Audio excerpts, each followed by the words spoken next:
8th Standard Business Studies, Chapter 3, Forms of Business Organizations.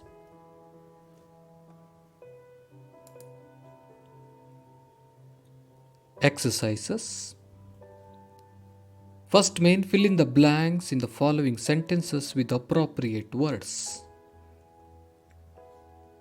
First one, the business concern that is owned and managed by a single person is called dash. Answer is sole trading concerns. Second one, the Indian Partnership Act was passed in the year dash to regulate the affairs of the partnership firms. Answer is 1932. Third one, the maximum number of partners in a firm which carries out banking business is dash. Answer is 10. Fourth one, the head of the Hindu undivided family business is known as dash. Answer is Karta.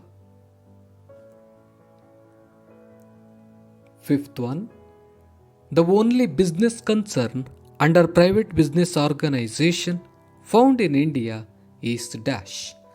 Answer is Hindu undivided family firms.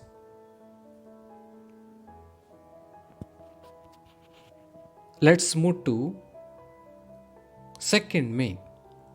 Answer the following questions in one or two sentences each. First one, which are the small scale business organizations? The small scale business organizations are sole trading concerns, partnership firms, Hindu undivided family firms, cooperative societies, joint stock companies. These are the small scale business organizations. Second question, how do sole trading concerns help the consumers?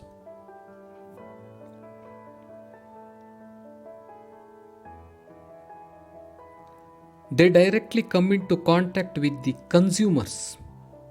They understand the likes and dislikes of the customers and supply goods accordingly.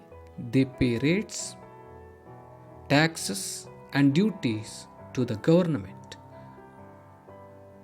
In this way, sole trading concerns help the consumers. Question number 3. What are partnership firms?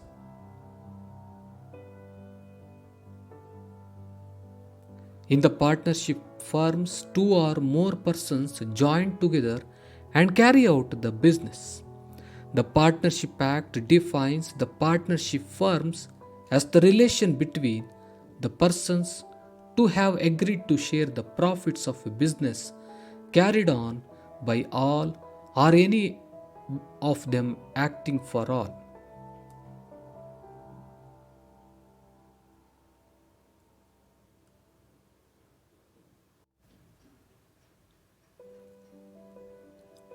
Question number 4. Who are sleeping dormant partners?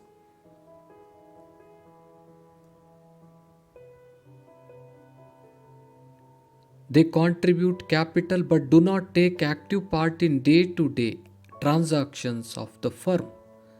The profits and losses are shared in proportion to their capital contribution. They are called sleeping or dormant partners. Let's move to question number 5. How is the dissolution of partnership firm easy? Answer is partnership firms can be dissolved easily.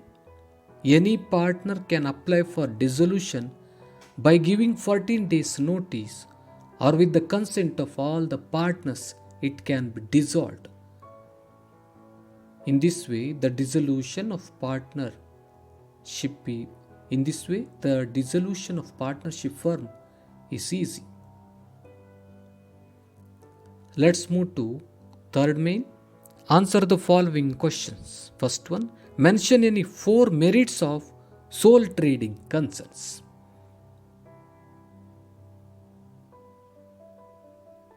Answer is: no legal formalities are required to commence the business. It can be started by own capital. No difficulties arise in day-to-day running of the business. The owner enjoys all the profits and bears all the losses.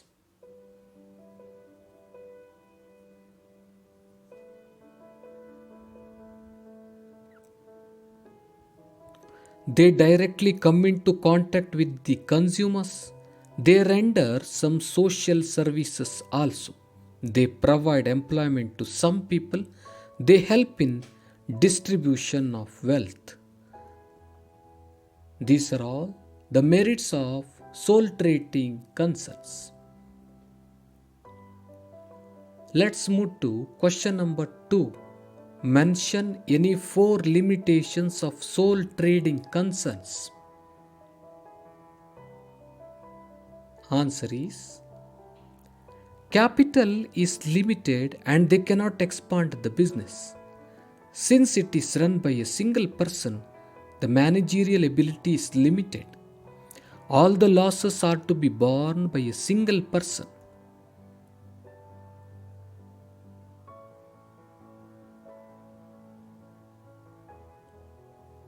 Life of the sole trading concerns may be short.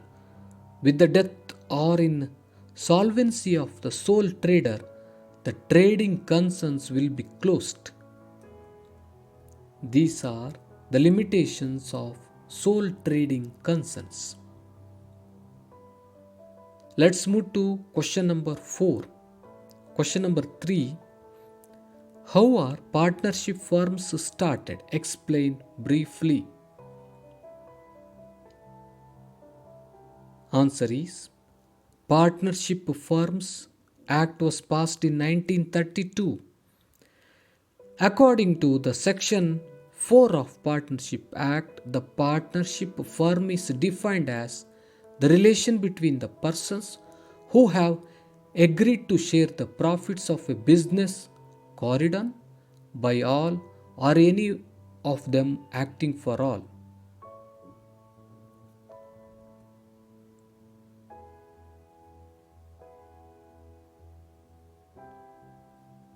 The maximum number of partners is fixed to 10 if they carry out the banking business and 20 in case of carrying out general business.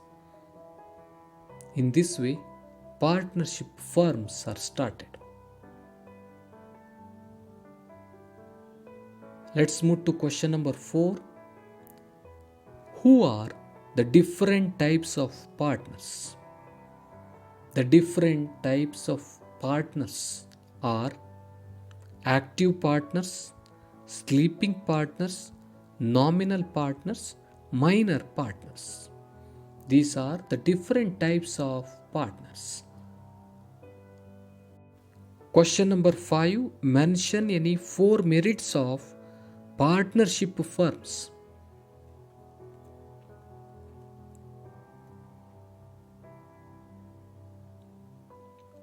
No legal formalities are required for the formation of partnership firms.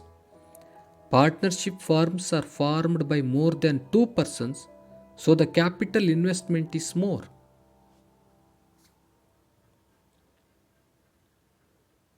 Third point, there are more than one person as partners. Division of labor can easily be adopted, so there is better managerial ability and it increases efficiency. Next point, the liability of partners is unlimited, so it leads to increase the credit worthiness.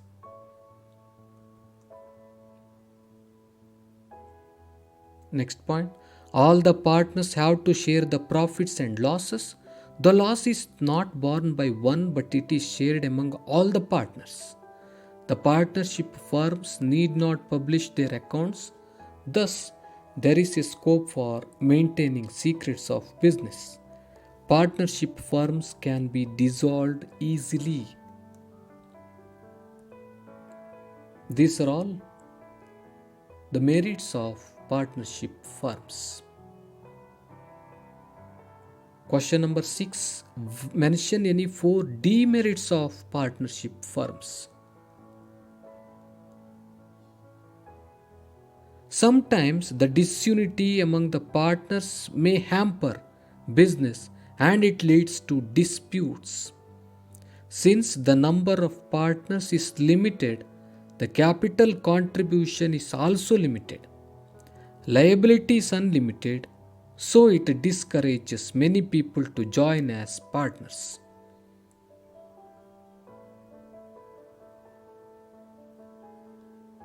Reckless and foolish decisions of some partners may lead to heavy setbacks.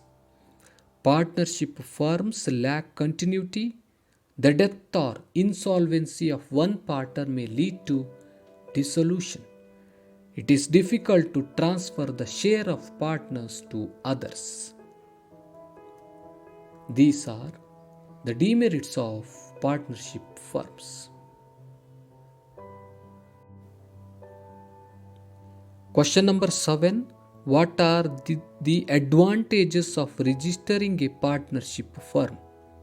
The advantages of registering a partnership firm are: a registered firm can file a suit in the court of law against a third party, but it is not possible in case of an unregistered firm. A registered firm can file a case against the other partners against the loans they owe to the firm.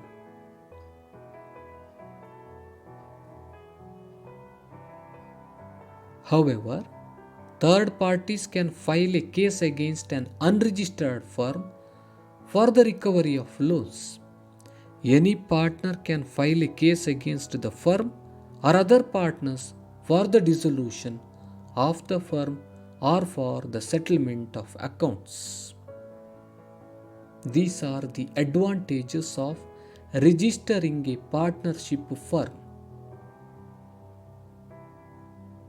Question number 8. Explain briefly about Hindu undivided family business.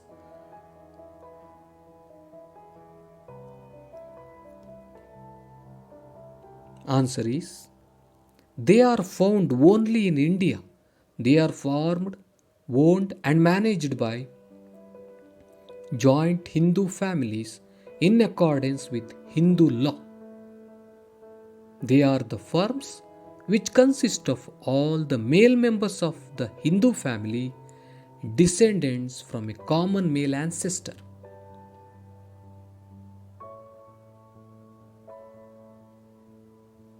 Only 3 successive generations of male members, namely sons, grandsons, and great-grandsons, acquire the birthright or interest in the ancestral property.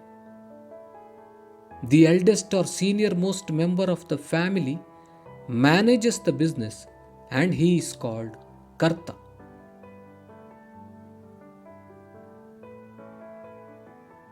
He is the head of the family. The liability of Karta is unlimited, but the liability of other members is limited to the extent of their share in the business. These are all about Hindu undivided family business.